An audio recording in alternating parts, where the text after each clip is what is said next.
Uh, I mean, this past playoffs was the first time that Alabama or Clemson wasn't in the playoffs. You got to think that Clemson. I mean, they haven't made it for the past couple of years. You got to think that they find their way back into the playoffs this coming year. I mean, you would think, right? Yeah. I mean, Well, college football is so unpredictable, which is one of the things that makes it great. There's so much turnover. Like even in the NFL, yeah, you draft a bunch of players or you cut players, but there's free agency. There's a lot of movement going on. But even the NFL teams from year to year are almost more stable than college players are, because college players, you've got a 3-year cycle on average, right? 3 or 4 years. And these guys are leaving constantly, and you have people transferring constantly now, and you have people transferring in. It's way more of a turnover in college ball from year to year than it is even in the NFL. And that's what we're sort of like trying to get used to right now. But my point about this is it's hard to go back to back.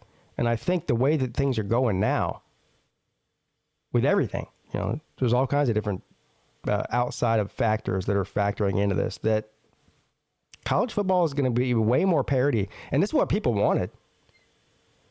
Right? I mean, how long have we been hearing, we need more parity in college football. It's the same teams every year. Well, you're starting to see now.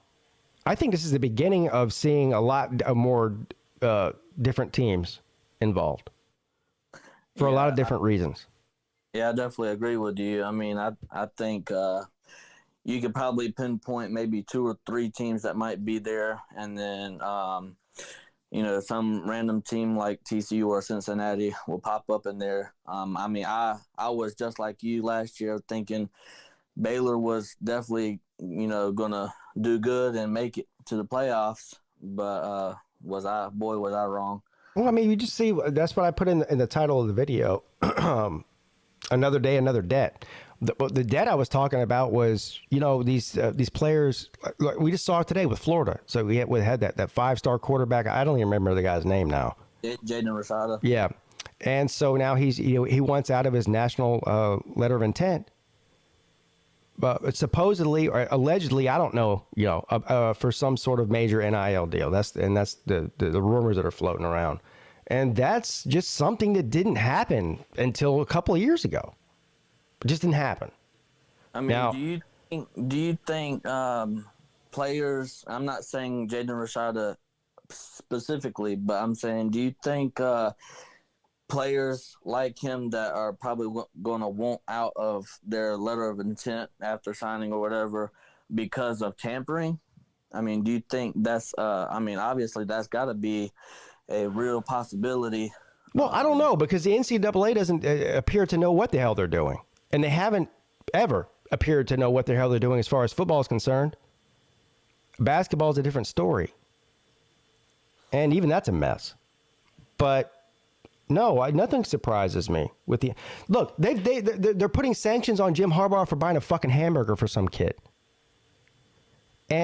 But you got teams over here. I mean, again, allegedly, Jordan Birch has been transferring for months, or at least weeks, before he announced that he was. That's tampering.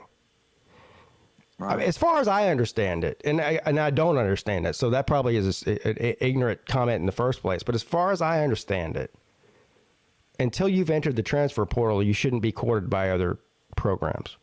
And so, allegedly, again, that's what they're saying. Well, at least that's what the Carolina fans, some of the Carolina fans that I see are saying, is that there was a contact with him before, long before he actually announced or entered the transfer portal. So I don't know.